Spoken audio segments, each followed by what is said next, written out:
Hello friends, Madhavi academy 2.0 का स्वागत है।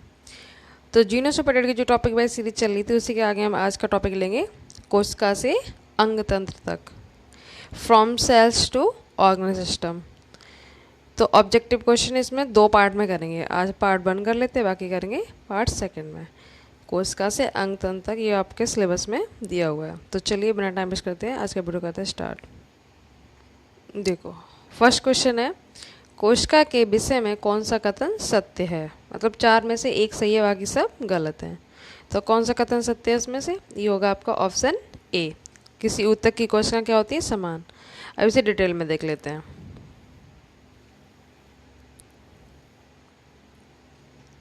ये देखो, कोशिका जीवन की संरचनात्मक और क्रियात्मक इकाई है। क्वेश्चन यहाँ से भी पूछ लिया जाता कि जीवन की संरचनात्मक और क्रियात्मक इकाई क्या है, तो वो है आपकी कोशिका। किसी ऊतक की कोशिकाएं समान होती हैं। किसी भी कोशिका की उनकी आकृति व आकार एक समान नहीं होती। कोशिका की आकृति आकार समान नहीं होती बस। और जैसे अमीबा, अमीबा की आकृति अनियमित होती है, जबकि पैरामीशियम की आकृति कैसी होती है? चप्पल की तरह, इस शेप में कुछ होता है अमीबा। और ये पैरामीशियम होता है और अमीबा इस तरह से होता है, टेढ़ी मेढ़ी गति। तो ये सभी आकृति आकार में अलग अलग होते हैं। बहुकोषीय जीवों के शरीर में उपस्थित कोशिकाएं चपटी, गोल, अंडाकार, घनाकार या अनियमित आकार की भी हो सकती हैं। इस प्रकार कोशिका की आकृति एवं आकार में काफ़ी विविधता होती है। और प्रोकैरियोटिक कोशिका में केंद्रक नहीं पाया जाता है। क्लियर? कोशिका से रिलेटेड ये हो गया आपके फैक्ट्स। तो इसका आंसर कौन सा हो जाएगा? ए। नेक्स्ट इंपॉर्टेंट क्वेश्चन है, बहुत पूछा जाता है। किस कोशिका को कोशिका का शक्ति ग्रह कहा जाता है, यानी पावर हाउस इंग्लिश में बोलेंगे।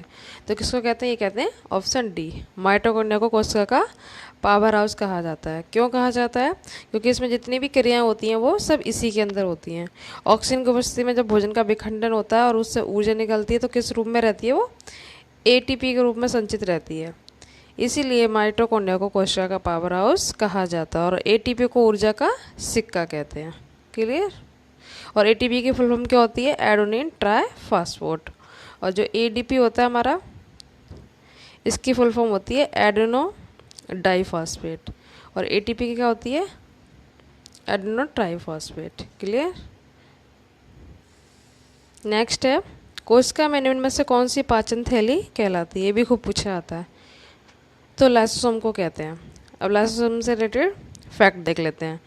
लाइसोसोम कोशिका में एंडोसाइटोसिस द्वारा लाई गए प्रोटीन तथा अन्य पदार्थों का पाचन होता है। पचे हुए कण एक झिल्ली द्वारा ढक लिए जाते हैं और ये रचना फैगोसोम कहलाती है।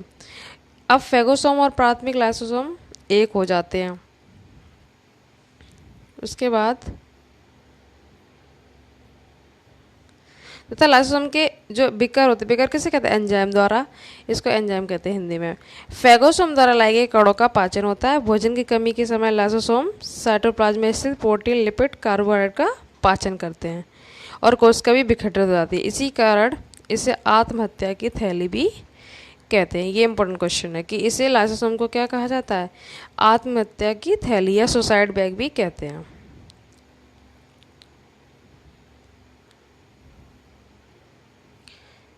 नेक्स्ट है, केंद्रक के अलावा किस कोश के अंग में डीएनए होता है? मतलब केंद्रक के अलावा इसमें से ऐसा कौन सा है अंग जिसमें डीएनए पाया जाता है? तो ये आपका है माइटोकॉन्ड्रिया, जिसे अभी बताया था कोशिका का पावर हाउस कहते हैं। नेक्स्ट देखो, एक प्रारूपी पादप कोशिका में केंद्रक की स्थिति होती है। कैसी होती है? तो ये बी, परिधीय होती है। डिटेल में देख लेते हैं। एक पादप कोशिका में केंद्र की स्थिति कैसी होती है? परिधीय होती है। उससे ये लाभ होता है कि वह दूसरी कोशिका के सन्निकट मतलब पास रहता है, जिससे जैव क्रिया संचालन सुचारू रूप से होता है। और केंद्र का मुख्य कार्य क्या है? कोशिका की वृद्धि और विभाजन करना है। और ये पूरी कोशिका की रचना व कार्य पर नियंत्रण रखता है। तो इसका ऑप्शन हो जाएगा B is right answer. Next देखो, सिलिका में कोशिका भित्ति पाई जाती है। तो ABCD में से किस में पाई जाएगी? ये आपकी डाइटम में। ये देखो, डाइटम यानी वैसिलेरियोफाइसी में कोशिका भित्ति सिलिका युक्त होती है। वैसिलेरियोफाइसी वर्ग में ही आते हैं। नील रहित यानी ब्लू ग्रीन एल्गी शैवाल में कोशिका भित्ति किसकी बनी होती है? म्यूकोपेप्टाइड की। और कवक में काइटिन की। जीवाणु में ग्लूकोपेप्टाइड या म्यूकोपेप्टाइड की बनी होती है। यहाँ से बहुत इंपॉर्टेंट क्वेश्चन आपके तैयार हो जाते हैं। किसका क्या बनाते हैं ये बहुत पूछाता है। नीले हरे शैवाल और कवक और जीवाणु सभी की कोशिका भित्ति पूछ ली जाती है, तो उसको अच्छे से याद रखना। नेक्स्ट है हमारा रेखित पेशी का उदाहरण है। ए बी सी डी में से क्या होगा? तो ये होगा आपका डी। हृदय की पेशियों को रेखित पेशी कहते हैं। हृदय की पेशी क्या होती है? जीवन भर लयबद्ध होकर काम करती हैं। अगर आपसे पूछा है ऐसी कौन सी पेशियाँ जो कभी थकती नहीं है, तो ये कौन सी हैं? हृदय की पेशियाँ। ये रचना में रेखित पेशी की जैसे मजबूत और कार्य में अरेखित पेशी के समान होती हैं। नेक्स्ट देखो मोस्ट इम्पोर्टेंट क्वेश्चन, ये बहुत पूछा जाता है। कोशिका के पदों में कौन सा संयोजन सही है? जंतु कोशिका में बताना है आपको। तो इनमें से ऐसा कौन सा पेड़ जो जंतु कोशिका में पाया जाता है? तो फर्स्ट देखो प्लास्टिड बोल दिया तो यहीं से ऑप्शन गलत हो जाएगा। प्लास्टिड आपके जंतु कोशिका में नहीं पाए जाते। देखो सेकंड में क्या है? कोशिका भित्ति। तो सेल वॉल किस में पाई थी? पौधों में पाई जाती है। ये किसकी बात कर रहा है? जंतु कोशिका की। तो ये भी हट जाएगा। इस तरह से एलिमिनेट कर लेते हैं ऑप्शन।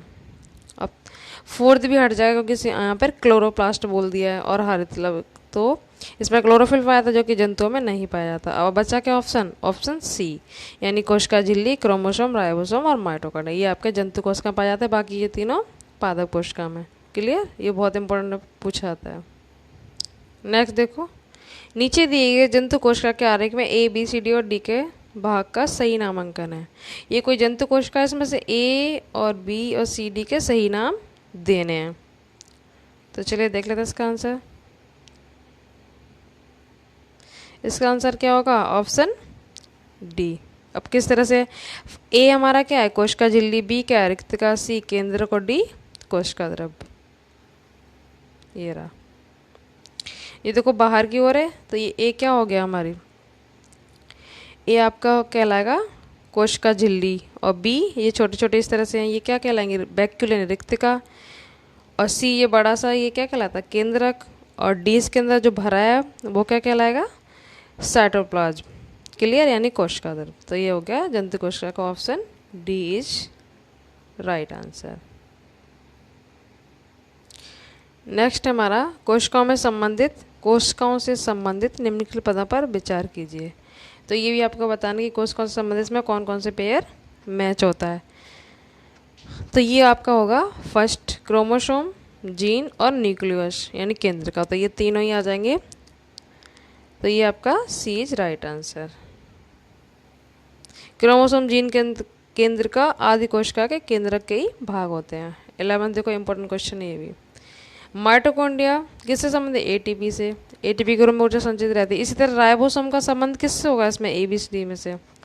तो ये होगा आपका प्रोटीन से, क्योंकि राइबोसोम में प्रोटीन का संश्लेषण करने में सहायक होते हैं, इसीलिए राइबोसोम का मैच किससे होगा?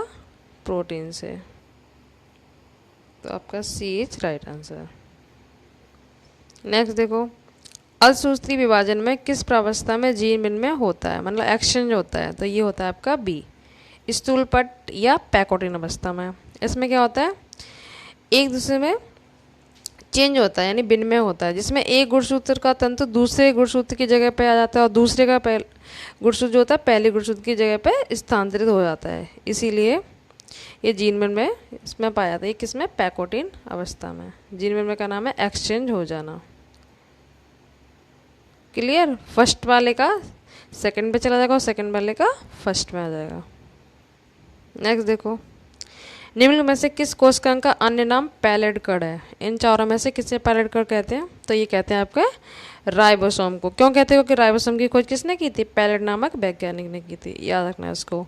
महत्वपूर्ण खोज जितनी भी थी वो मैं आपको करा चुकी हूँ इससे पहले। अगर आपने वो वीडियो ना देखा देख लीजिएगा। नेक्स्ट है समसूत्री विभाजन में सबसे लंबी प्रावस्था है। कौन सी सबसे लंबी है? तो ये होती है आपकी प्रोफेज, सबसे लंबी अवस्था होती है। नेक्स्ट देखो 50 नंबर, एक ऊतक जिसकी जीवित कोशिकाएं सक्रिय एवं बढ़ने वाले अंगों के यांत्रिक ऊतकों को बनाती हैं और जिसकी कोशिकाएं भित्तियों से कोनों पर सेलुलोज और लिग्निन रहित स्थूलन होते हैं, उसे क्या कहते हैं? तो ये कहते हैं आपका सी, स्थूल कोण ऊतक। ये जीवित कोशिकाएं, इनकी भित्तियों के कोनों पर लिग्निन का जमा होता है, जम जाता है और अंगों को यांत्रिक मजबूती प्रदान करता है। नेक्स्ट देखो, एक एपिथेलियम ऊतक जिसकी पतली चपटी कोशिकाएं एक दूसरे के किनारों से जुड़ी होती हैं, मानो पास पास सटे हुए टाइल्स लगे हों। इस तरह से जैसे टाइल्स लगे होते हैं ना, बिल्कुल इस तरह से पास पास, स्पेस नहीं होता है, इस तरह से होता है। तो ये किस में पाया जाता है? तो इसका आंसर होगा ऑप्शन ए, अमाशय का भीतरी स्तर। डिटेल में देख लो। एपिथेलियम उपकला ऊतक शरीर और अंगों का बाह्य स्तर बनाते हैं। ये ऊतक पूरे शरीर का बाहरी आवरण बना लेते हैं, इसीलिए इसे आवरण ऊतक भी कहते हैं। और ये ऊतक खोखले अंग जैसे आमाशय, श्वास नली आदि की भीतरी सतह पर पाया जाता है। नेक्स्ट देखो, कौन सा ऊतक शरीर के विभिन्न भागों में फैला होता है तथा शरीर के विभिन्न भागों में बनता है? तो कौन सा ऊतक है ये? संयोजी ऊतक। इम्पोर्टेंट है, ये भी बहुत पूछा जाता है। डिटेल में देखते हैं। संयोजी ऊतक शरीर के विभिन्न भागों में फैला होता है, शरीर के विभिन्न भागों में बनता है। ये संयोजी ऊतक शरीर के विभिन्न अंगों को एक दूसरे से तथा एक ऊतक को दूसरे ऊतक से जोड़ने में हेल्प करते हैं। और ये ऊतकों के बीच के स्थान को भरने में भी मजबूती प्रदान करते हैं, जैसे अस्थि और रक्त। ये बहुत पूछा जाता है कि अस्थि और रक्त कौन से ऊतक होते हैं? ये होते हैं हमारे संयोजी ऊतक। क्लियर?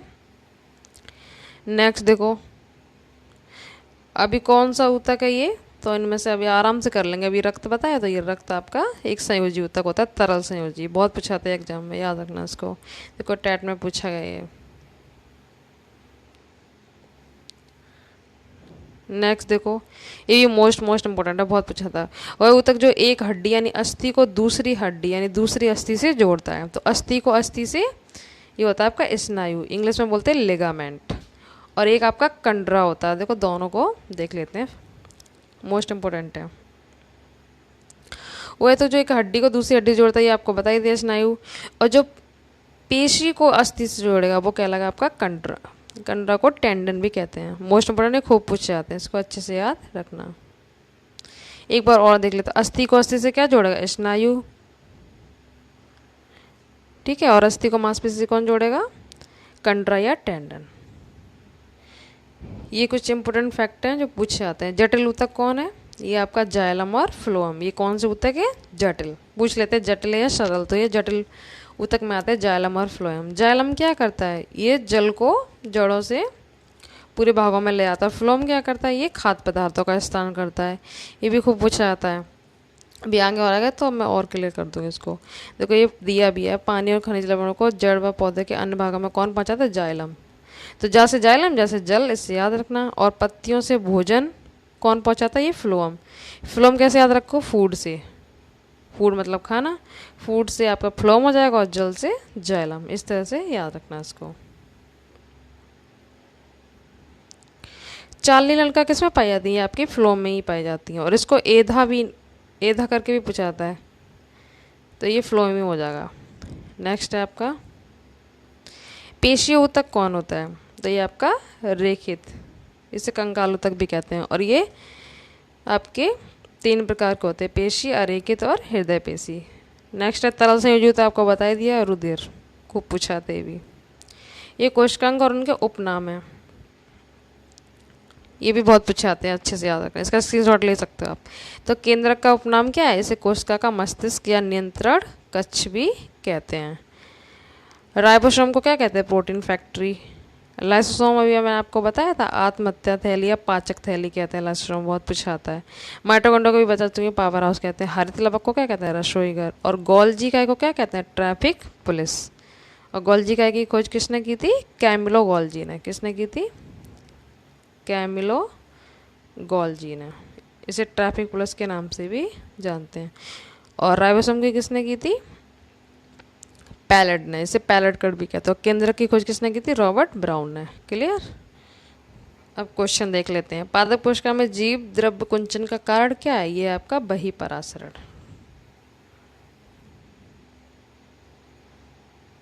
ये डिटेल में जगह कोशिका के अंदर पाए जाने वाले रस में विलायक अणुओं का बहिस्राव होता है, जिससे कोशिका सिकुड़ जाती है। उसे क्या कहते हैं? बहिःपरासरण की क्रिया कहते हैं। देखो बीच बीच में इंपॉर्टेंट क्वेश्चन भी देखते चलते हैं। कोई वयस्क व्यक्ति विश्राम की अवस्था में बैठा है तो वो 1 मिनट में औसतन कितनी बार सांस अंदर बाहर कर लेता है और बाहर निकालता है? तो ये क्या हो जाएगा? 15 से 18 बार। नॉर्मल स्थिति में बैठा हुआ है तो 15 से 18 बार। कोश के ईंधन की संज्ञा किसे दी गई है? दी गई है ग्लूकोज को। ग्लूकोज का फॉर्मूला क्या होता है? C6H12O6। क्लियर। नेक्स्ट है ध्वनि उत्पादक अंग, साउंड प्रोड्यूसिंग ऑर्गन किसे कहते हैं? बाक रज्जु यानी वोकल कार्ड को। ऑक्सीजन के 2 चरण होते हैं, ग्लाइकोलिसिस और क्रेब्स चक्र। ये भी खूब पूछा जाता है। ऑक्सीजन क्या होता है? जो ऑक्सीजन की उपस्थिति में होता है। क्लियर। नेक्स्ट है आपका क्रेब्स चक्र की क्रिया किस कोशिकांग में संपन्न होती है? ये होती है आपकी माइटोकॉन्ड्रिया में, जिसे पावर हाउस कहते हैं माइटोकॉन्ड्रिया को। ऑक्सीजन यानी एरोबिक रेस्पिरेशन की क्रिया कोशिका के किस भाग में संपन्न होती है? तो ये होती है आपकी कोशिका द्रव्य और माइटोकॉन्ड्रिया में। और ग्लाइकोलिसिस की संपूर्ण क्रिया संपन्न किस में होती है? ओनली कोशिका द्रव्य में। ये इंपॉर्टेंट फैक्टर बहुत पूछे जाते हैं, इसको अच्छे से याद रखना। श्वास क्रियाएं नियंत्रित होती है किसके द्वारा? मेडुला ऑब्लांगेटा द्वारा। शीत निद्रा के दौरान मेढक किस अंग से श्वसन करता है? जब सर्दियों में ये सोते रहते हैं ना, तो कब किस श्वसन करते हैं? ये त्वचा से। क्रेब्स चक्र में ग्लूकोज के एक अणु में कितने एटीपी का अणुओं का निर्माण होता है? तो ये होता है आपका 30 एटीपी अणुओं का। और ग्लाइकोलिसिस चरण में एटीपी अणुओं का शुद्ध लाभ होता है। कितने एटीपी होते हैं? तो वो 2।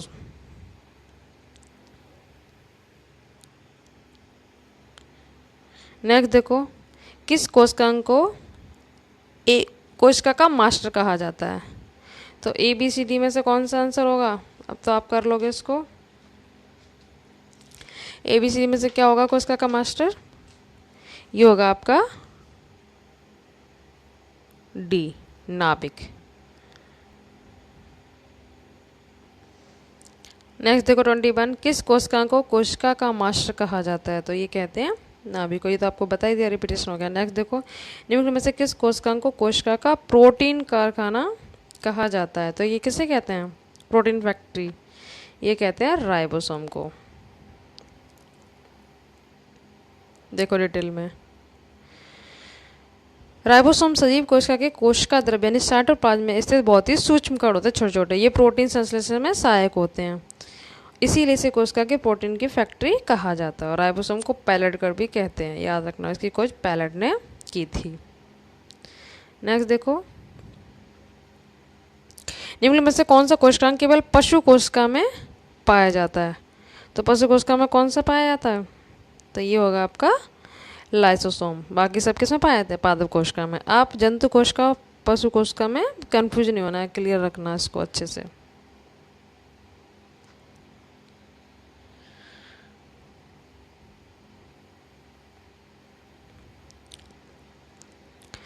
अब इससे रिलेटेड इंपॉर्टेंट फैक्ट दे देते हैं। लाइसोसोम जंतु की कोशिकाओं में मुख्यतः पाया जाता है। इसकी खोज 1955 में किसने की थी? लाइसोसोम की खोज डी डुबे ने की थी। इसका प्रमुख कार्य क्या होता है? कोशिका में एंडोसाइटोस द्वारा लाए गए प्रोटीन और अन्य पदार्थों का पाचन करना कहते हैं। ठीक है, इसीलिए इसको पाचक थैली या आत्महत्या की थैली भी कहते हैं। भोजन की कमी के समय लाइसोसोम क्या करता है? साइटोप्लाज्म में स्थित प्रोटीन, लिपिड और कार्बोहाइड्रेट का पाचन करता है।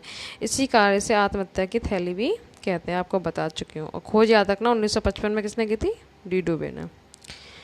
मोस्ट इंपोर्टेंट क्वेश्चन है इजी, बट खूब पूछा जाता है। जीवन की मूलभूत इकाई क्या है? तो ये आपकी कोशिका। और कोशिका की खोज किसने की थी? रॉबर्ट हुक ने की थी।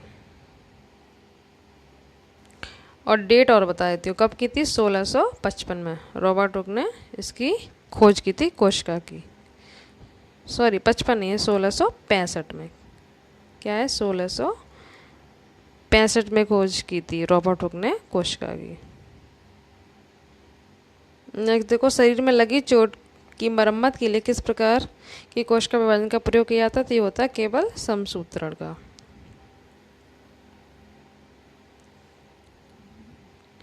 डिटेल में देखो। शरीर में लगी चोट की मरम्मत के लिए केवल समसूत्रण कोश का विभाजन का प्रयोग किया जाता है। इसे परोक्ष कोश का विभाजन भी कहते हैं। इस प्रकार की कोश का विभाजन जो होती है ना शरीर की कायिक कोशिकाओं में होता है। इस प्रकार के विभाजन में मात्र कोश का जो मदर सेल होती है ना वो विभाजित होकर दो समान नई संतत कोशिकाएं बनाती है। नेक्स्ट देखो, एक पशु के शरीर की सबसे बड़ी कोशिका इनमें से कौन सी है? तो ये है आपकी न्यूरॉन। ये डिटेल में लिखा हुआ है। जानवरों के शरीर की सबसे बड़ी कोशिका न्यूरॉन तंत्रिका होती है। तंत्रिका अंत में स्थित एक उत्तेजनीय कोशिका है। इस कोशिका का कार्य मस्तिष्क से सूचना का आदान प्रदान करना होता है और उसका विश्लेषण करना होता है। तंत्रिका कोशिका में कोश के विभाजन नहीं होता है, जिससे इसके नष्ट होने पर दोबारा प्राप्त इसे नहीं कर सकते, किंतु इसे स्टेम कोशिका द्वारा ही प्राप्त किया जा सकता है। नेक्स्ट देखो, निम्न में से कौन सा एक कोशिका में अधिक मात्रा में पाया जाने वाला लड्डू है? तो ये क्या है आपका? जल। ये आपको ये इसकी डिटेल दे रखी है, आप इसको स्क्रीनशॉट ले सकते हैं। बाकी ये सब मैं आपको क्लियर कराई चुकी। ये देख लेते हैं कि जीव द्रव्य में जल की मात्रा 80%, प्रोटीन की 15%, वसाएं 3%, कार्बोहाइड्रेट 1% और बाकी अकार्बनिक लवण कितने होते हैं? 1%। सबसे ज़्यादा क्या होता है? जल। नेक्स्ट देखो, कोश का सिद्धांत निम्न में से किस पर लागू नहीं होता है? तो ये 3 पर लागू होता है, इनमें से एक पे नहीं होता। तो जीवाणु, कवक, शैवाल पे तो होता है पर वायरस पे नहीं होता, क्योंकि वायरस क्या होते हैं? अकोशिकीय होते हैं, ये कोशिका के नहीं बने होते। इसलिए देखो ये डिटेल में कोश का सिद्धांत खूब पूछा जाता है। किसने दिया था? स्लाइडेन और स्वान ने दिया था। कोश का सिद्धांत को प्रतिपादित किया था। ये सिद्धांत ये बताने में सफल रहा था कि नई कोशिकाओं का निर्माण कैसे होता है। फिर उसके बाद ये किसने बताया था? पहली बार रुडोल्फ विर्चो ने 1855 में इस पर किया था। कोशिका विभाजित होती है और नई कोशिकाओं का निर्माण पूर्व विस्तृत कोशिकाओं के विभाजन से ही होता है। तो नॉर्मल अगर पूछा जाता ना कोश का सिद्धांत तो स्लाइडेन स्वान ही आएगा, पर रूपांतरित करके पूछे रूपांतरित कोश का सिद्धांत किसने दिया, तो आपका किस पर टिक करोगे? रुडोल्फ विर्चो पे। क्लियर? नेक्स्ट देखो, कोश का प्रकार्यात्मक क्रियाओं यानी फंक्शनल क्रियाओं का नियंत्रण कौन करता है? तो ये करता है आपका केंद्रक। केंद्रक की खोज किसने की थी? रॉबर्ट ब्राउन ने की थी। कोशिका केंद्र में कोशिका के अधिकांश आनुवंशिक पदार्थ होते हैं जो क्रोमोसोम बनाने के लिए हिस्टोन जैसी प्रोटीन का एक विशाल विविधता के साथ कई लंबे रैखिक डीएनए अणुओं के रूप में संगठित हो जाते हैं। इन गुणसूत्रों के भीतर जीन कोशिका के परमाणु जीनों में और कोशिका फंक्शन को बढ़ावा के लिए इस तरह से ये संरचित रहते हैं। लास्ट में आपका नाभिक जीन की अखंडता को बनाए रखता है और जीन की अभिव्यक्ति को नियंत्रित करके कोशिकाओं की गतिविधियों को नियंत्रित करता है। इसीलिए नाभिका को कोशिका का नियंत्रक केंद्र कहते हैं या है। लास्ट देख लेते हैं, बाकी करेंगे जो 35 क्वेश्चन और बच रहे हैं वो करेंगे नेक्स्ट पार्ट में, क्योंकि वीडियो फिर बहुत लॉन्ग हो जाएगा। सूत्री विभाजन के चरण का नाम बताएं जिसके दौरान विभाजित कोशिका के गुणसूत्र मध्य रेखा पर स्थित होते हैं। तो किस पर होते हैं? Option A B C D में से ये होगा सी। मेटाफेज अवस्था में गुणसूत्र जो होते हैं वो मध्य रेखा पर स्थित होते हैं। क्लियर? बाकी करेंगे नेक्स्ट पार्ट में। आज के लिए इतना ही कर लेते हैं। Thank you so much.